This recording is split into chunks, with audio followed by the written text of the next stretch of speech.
Padahal sebelumnya sudah kita tegaskan, kita ladeni tantangan perangnya Rizik Syihab.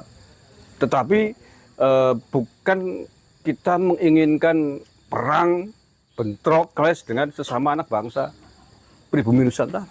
Sejak awal Banyumas meladeni tantangan Rizik Syihab, tetapi yang kita ladeni adalah Rizik Syihab dan seluruh klan Yaman silakan. Ternyata akar dari pengakuan cucu Nabi ini membuat kejahatan yang kemana-mana, merembet kemana-mana. Seolah-olah mereka ini punya otoritas paling tinggi di dalam agama dan berhak untuk menghina, merendahkan ulama-ulama pribumi Nusantara hingga Wali Songo pun. Mungkin kalau saya harus berdiri di barisan paling depan, saya siap. Ex-MII Sah. berapa ribu orang Saya dalam barisan ini? dalam barisan saya ini kurang lebih sekitar yang di bawah belakang saya kurang lebih 1.500.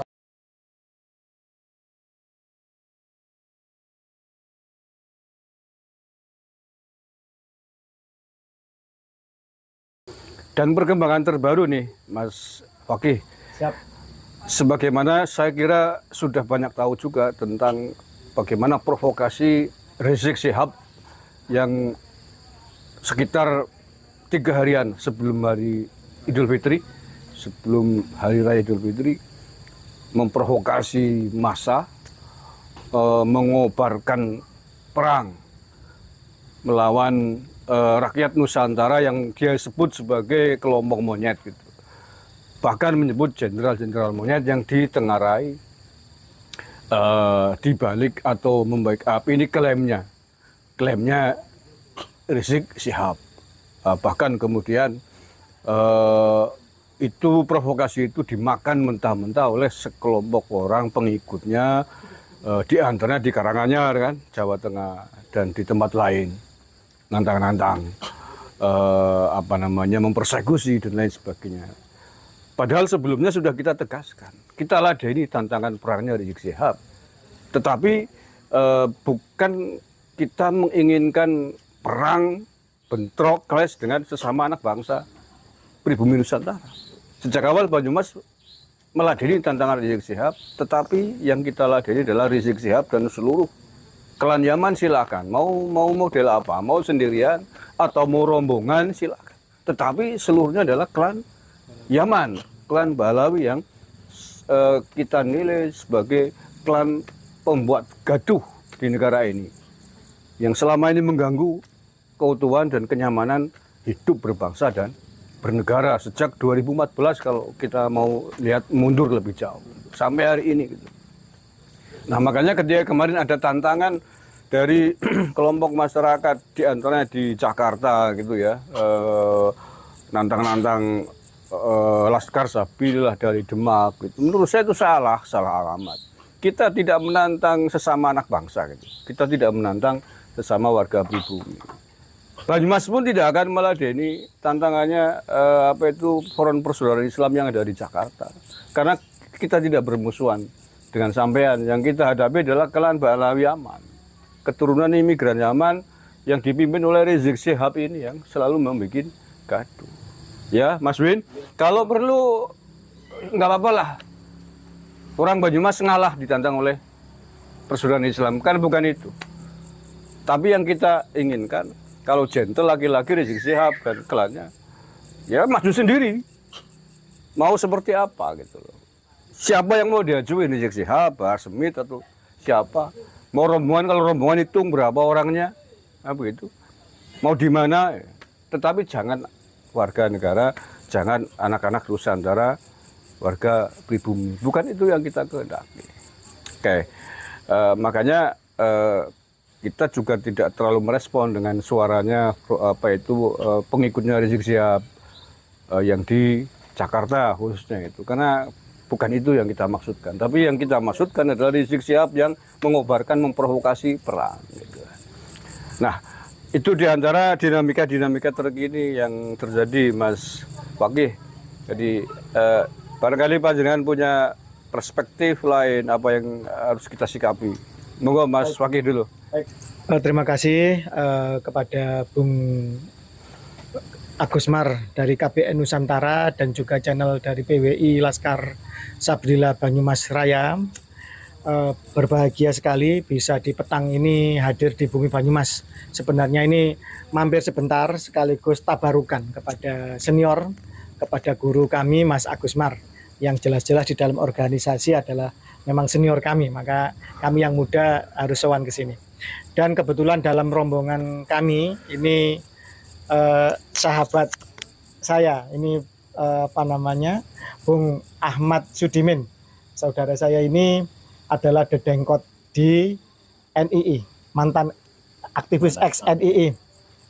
Insya Allah bisa dicari jejak digitalnya di TV One. Ya. Waktu itu kalau nggak salah beliau bertestimoni bagaimana melakukan perampokan-perampokan ya atas nama agama, melegalkan kejahatan atas nama agama untuk suatu cita-cita negara Islam Indonesia, bahwa negara Kesatuan Republik Indonesia adalah negara tauhid. Tapi alhamdulillah sekarang sudah kembali ke pangkuan NKRI dan memahami bahwa ternyata NKRI ini sudah bersyariah, sudah sesuai dengan kaidah agama, bahwa Pancasila tidak ada satupun silanya yang bertentangan dengan Al-Quran atau ajaran agama. Semuanya dilandasi oleh nilai-nilai dari agama Islam itu sendiri, dan saya yakin juga dilandasi oleh keluhuran nilai-nilai mulia dari seluruh agama lain yang ikut membangun NKRI kita. Bung Ahmad Sudimin datang ke sini sekaligus juga dari pertanyaan dari Bung Agus Mar tadi, ini momentum yang bagus sebenarnya. Karena apa? Karena ini sebenarnya bangsa kita ini kan terlalu permisif, terlalu sabar. Okay. Sebagaimana yang diajukan gugatan uji kewarganegaraan oleh Bung Subhan ke Mahkamah Konstitusi, bahwa ternyata memang pelaksanaan hukum di negeri kita ini memang terjadi tebang pilih atau diskriminasi, Bung Agus Mar. Ketika kemudian berlaku dua undang-undang kewarganegaraan kalau tidak salah tahun 47 dan 58, pada saat itu kemudian mencoba untuk meluruskan pasal 26 ayat 1 tentang kewarganegaraan dan ayat 2 tentang kependudukan, itu etnis Cina itu dipaksa untuk mengajukan kewarganegaraan dan mereka berbondong-bondong melakukan itu. Tetapi dari klan Arab yang menurut sensus terakhir sebenarnya jumlahnya nggak terlalu banyak sih, cuma bikin bising aja, bikin rusuh aja mereka. Menurut sensus 2010 jumlah mereka cuma 0,1%. Artinya kalau jumlah penduduk Indonesia ini 280 juta, mereka cuma 280.000. Dan untuk yang Al-Irsyad ini sebenarnya tidak terlalu mengglorifikasi nasab mereka, tidak mencoba untuk merasa ras mereka lebih mulia, karena mereka sadar sudah hidup di alam kemerdekaan dan tidak lagi ada segregasi kelas sebagaimana zaman kolonial. Yang sebelahnya, yang klan Ba'alwi, yang kemungkinan sekitar jumlahnya 150-an ribuan. 150.000, tapi ini bikin reseh sekali, mengaku cucu Nabi, rasnya paling mulia. Terus kemudian menganggap pribumi Nusantara ini adalah jongos-jongos mereka mengklaim sebagai majikan dan lain sebagainya. Ini yang ternyata akar dari pengakuan cucu Nabi ini membuat kejahatan yang kemana-mana, merembet kemana-mana. Seolah-olah mereka ini punya otoritas paling tinggi di dalam agama dan berhak untuk menghina, merendahkan ulama-ulama pribumi Nusantara, hingga Wali Songo pun yang jelas-jelas berjasa menancapkan dakwahnya pertama kali di Nusantara, beberapa generasi lembaga kewali songoan ya, gitu. Seperti yang kita ketahui sejak era Kediri, bahkan Kediri, kemudian ke Majapahit hingga Demak dan seterusnya. Ini mereka hina juga, mereka belokkan dan mereka hina. Dan ulama-ulama Nusantara dibilang 70 ulama non Habib yang alim itu lebih hina, lebih rendah dibanding telapak kakinya seorang Habib yang ahli maksiat dan sebagainya lah. Cerita khurafat, mereka mengunggul-unggulkan Tarim, Yaman dan sebagainya. Seolah mereka di bumi Nusantara ini mereka hanya sebagai tempat untuk buang hajat atau cari tempat makan saja, tapi mereka tetap memuji-muji Tarim. Padahal di Tarim sendiri, di Yaman sendiri, di Hadramaut sendiri, mereka tidak diakui sebagai bagian dari keluarga Nabi. Mereka juga dianggap imigran karena dulu ngakunya dari Irak, kan begitu. Mereka yang ngaku cucu Nabi tapi tidak punya pengakuan di Yaman maupun di Irak ini semakin lama semakin merajalela kejahatannya. Bukan saja ketika mereka zaman kolonial Belanda, mereka menjadi antek Belanda, bekerja untuk Belanda, berangkat gratis oleh kapal Belanda, dapat gaji, dapat tanah, menjadi mufti, menjadi kapiten, seperti ayahnya si Imam Imam Monyet. Ya. Ini bapaknya kerja katanya di apoteknya Belanda. Artinya jelas pengakuan bahwa bapaknya pun juga kerja menjadi jongosnya Belanda, kerja di apoteknya Belanda. Jadi begitu, kerja di usaha-usahanya, sektor-sektor usahanya Belanda, kolonial Belanda. Dan kemudian tiba-tiba sekarang keturunannya mengaku menjadi imam besar umat Islam dan melakukan provokasi-provokasi, melakukan gerakan moral dan sebagainya, padahal dia amoral.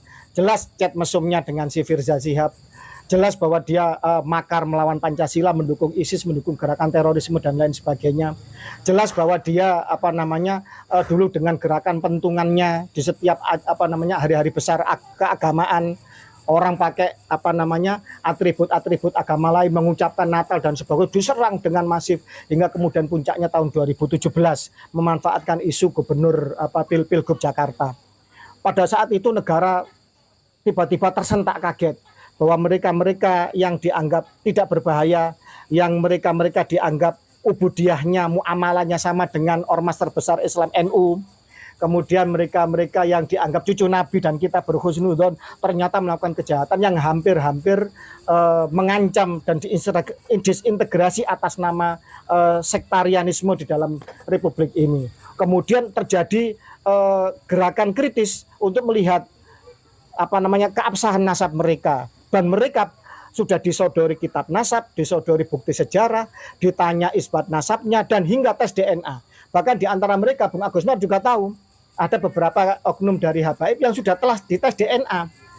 Yang satu jelas-jelas berkhianat sesuai kesepakatan, kalau dia nggak lolos J1 FGC 10500 sebagai markernya Imam Ali, ternyata sekarang berbalik arah. Yang lainnya tidak berani bernarasi, katanya takut dipersekusi. Lah ini makin lama mereka dibiarkan, ini bukan semakin tobat, bukan semakin insaf, tetapi malah nantang-nantang, malah memprovokasi pribumi untuk dibenturkan dengan sesama pribumi. Maka saya sangat sepakat dengan narasi organisasi pejuang kebangsaan termasuk PWI Laskar Sabila Banyumas, ya, yang tidak akan meladeni tantangan dari pribumi, tetapi khusus untuk meladeni tantangan perang dari si dari si imam monyet ini, kan begitu. Saya kata imam monyet karena kurang ajar sekali. Dia di negeri orang, mungkin terindikasi dia masih WNA, dia berani menginjak-injak harkat martabat dan memecah belah kebangsaan di Nusantara ini. Ini sudah kurang ajar sekali. Orang Nusantara setelah menjadi mayoritas Islam ini menjadi orang yang lebih sabar, menganut, ngalah, ngalih, baru ngamuk. Mungkin ini kalau dibiarkan, kalau pribumi sudah pada fase ngamuk, saya tidak ngerti apa yang akan terjadi nanti. Mungkin masif akan terjadi operasi-operasi atau mungkin main hakim sendiri di tiap daerah. Itu yang tidak kita inginkan. Ketika rakyat marah, kesabarannya sekian lama sudah terbendung, kemudian diuji coba terus, digarai, atau kemudian kalau bahasa Jawa Timur nyala-nyala terus, dikerjain terus, lama-lama kan bisa jebol kesabaran. Nah ini yang kita takutkan. Ayolah pemerintah harus turun untuk menyelesaikan polemik nasab ini. Gampang kok untuk mengkoreksi atau memverifikasi kaidah nasab siapa cucu Nabi dan tidak. Sebenarnya gampang sebenarnya. Cuma kalau ini dibiarkan terus, maka ya jangan salahkan ketika pribumi nanti betul-betul habis kesabarannya. Sebelum pra-Islam, jangan coba-coba imigran di Nusantara ini petentang-petenteng. Menurut Antonio Pigafetta, seorang ilmuwan dan penjelajah Itali, tidak ada bangsa yang pernah dia keliling seluruh dunia yang paling sombong, paling arogan, paling keras kepada pendatang kecuali pribumi Nusantara ini. Jangan coba-coba menatap mata orang pribumi Nusantara. Pasti akan dihajar. Kalau melawan pasti akan dibunuh. Ini kesaksian dari Antonio Pigafetta tentang pribumi Nusantara. Begitu Islam datang, kita mengenal Rasulullah kita sebagai penyempurna akhlak. Innama bu'itsu liutami makarimal akhlak. Pribumi Nusantara yang menjadi mayoritas Islam ini kemudian lebih sabar, hingga kemudian menjadi lebih permisif hingga sekarang ini. Tetapi kalau kemudian ini dibiarkan terus, saya yakin, hakul yakin, watak asli bangsa pribumi Nusantara yang punya harga diri tinggi akan bangkit pasti. Jangan, iya pasti kita akan bangkit. DNA ngamuknya pasti nanti keluar. DNA kita pasti akan marah. Dan ingat, DNA haplogrup G ini bukan DNA petarung dan pejuang. Dimanapun mereka kalah kok. Peradaban mereka, haplogrup G Kaukasus ini hancur lebur oleh Mongol, oleh Kievan Rus. Kemudian mereka menjadi budak ke sana kemari. Kalah mereka ini. Mereka hanya bisa menipu dan menipu. Seperti Yuya di Mesir misalnya, menipu untuk menjadi mengangkat, mempengaruhi Amenhotep untuk menjadi Fir'aun misalkan. Pertama kali Fir'aun menjadi Tuhan ya Amenhotep, dikompor oleh si Yuya, haplogrup G ini. Dan ini jangan sampai terjadi.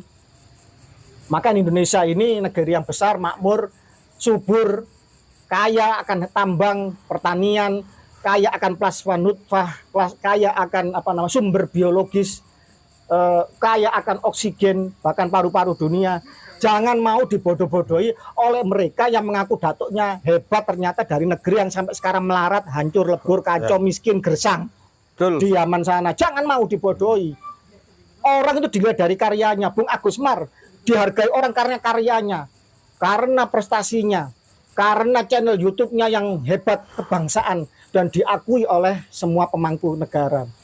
Nah, begitu juga Nek Wali Songo dihargai karena apa? Karyanya membangun peradaban Islam yang luhur, yang luar biasa, rahmatan lil alamin. Pada akhirnya murid-muridnya, penerusnya dengan Nahdlatul Ulama, dengan Muhammadiyah membangun NKRI, yang NKRI ini sangat menjadi negeri yang luar biasa. Tapi mana datuk-datuknya Pak Alwi? Hingga sekarang Tarim loh, mengaspal jalannya loh, nggak bisa. Kalau banjir mesti ledok, mesti mesti licin, mesti jalannya nggak bisa dilalui karena apa? Karena bercampur antara tanah liat dengan air hujan dan banjir dan tidak bisa membangun infrastruktur. Ini saya heran dengan pribumi Nusantara yang masih mudah dibodohi. Tanyakan saja kepada junjungan kalian. Ente Beb ngaku cucu Nabi. Mana pengakuan dari Yaman? Stempelnya dari Nakoba Yaman mana Beb? Ente katanya dari Irak.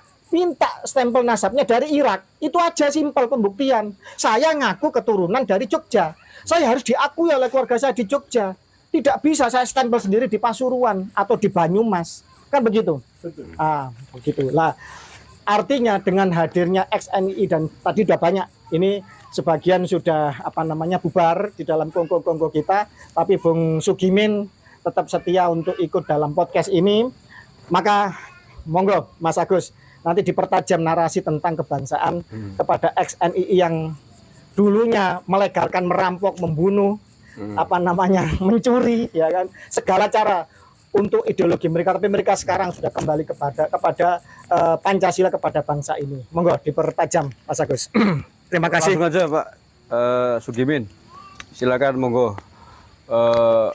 Sebagaimana yang tadi di awal prolog saya sampaikan lah, dulu kan panjenengan punya paham bahwa negara ini sebelum menjadi negara Islam dikatakan sebagai negara tauhid gitu, yang halal darah, halal hartanya untuk dirampok, sehingga kemudian sejumlah aktivis kelompok radikal tidak hanya NII banyak melakukan kejahatan-kejahatan dengan dalih agama itu. Nah, tetapi alhamdulillah Pak Sugimin hari ini sudah kembali ke pangkuan NKRI. Tentu ketika melihat ada sekelompok orang, di antaranya kelompok keturunan imigran Yaman mengganggu NKRI. Ini menurut Pak Sugimin apa yang harus dilakukan menurut Pak Sugimin? Silakan Pak Sugimin. Baik, terima kasih Mas Agus. Assalamualaikum warahmatullahi wabarakatuh. Assalamualaikum warahmatullahi wabarakatuh. Pertama-tama saya akan berterima kasih kepada Mas Win yang sudah memperkenalkan saya dengan Gus Fakih di Jawa Timur. Terima kasih Gus. Mas Agus. Sami-sami. Saya ucapkan terima kasih karena pada malam ini sedikit. Ini pertemuan yang luar biasa tanpa disangka-sangka. Saya juga nggak tahu ini akan melakukan pertemuan seperti ini. Saya ini sebenarnya udah lama geram, cuma ada di hati aja. Karena sedikit, saya paling sedikit ya 4 tahun masuk di gerakan radikal, yang disebut gerakan radikal. Saya masuk gerakan negara Islam Indonesia yang di bawah naungan Al Zaitun. Saya melakukan banyak sekali kejahatan-kejahatan yang saya berpikir bahwa itu pengorbanan saya kepada negara yang tentunya saya waktu itu yang udah masuk negara Islam Indonesia, melakukan perampokan dan sebagainya, menurut saya dulu itu halal karena di luar kelompok saya itu memang dikatakan kafir karena belum bayat kepada kita, harta dan darahnya halal. Selama perjalanan 4 tahun, alhamdulillah saya sadar bertemu dengan teman-teman, dengan Habib, dengan Pak Kiai dan Gus, Ustadz dan sebagainya, akhirnya yang membuat saya sadar.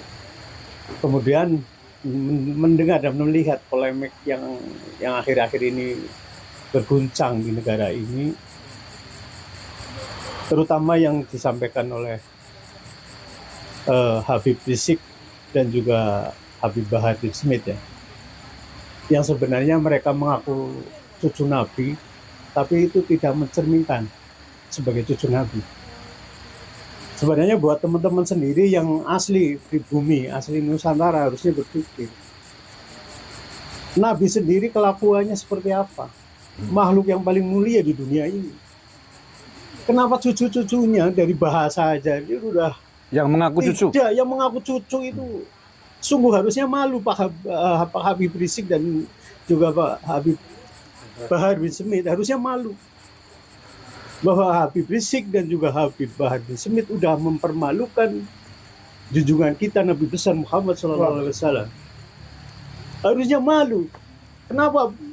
Kanjeng Nabi kita yang dimuliakan punya cucu yang tidak punya adab. Kata-katanya menghasut, menfitnah sesama pribumi di sini. Tidak malu karena bukan cucunya. Harusnya teman-teman yang asli pribumi hanya berpikir. Di situ kita bisa melihat apakah kelakuan cucu Nabi seperti itu. Saya sendiri orang yang tidak, saya bagus. Saya tidak pesantren, tidak mondok gitu ya. Tapi kita selalu diajarkan kelakuan Nabi besar kita yang harus kita contoh, sopan, lemah lembut. Ini kalau yang saya lihat, yang mengaku cucu-cucu Nabi, nggak ada sedikit pun mencerminkan bahwa itu cucu Nabi. Tidak perlu harus dites DNA ataupun sebagainya. Harusnya Habib Rizik dan juga Bahar bin Smith harusnya malu kalau mau mengaku bahwa mereka itu adalah cucu Nabi. Mereka harusnya malu karena mereka mempermalukan junjungan kita Nabi besar Muhammad SAW.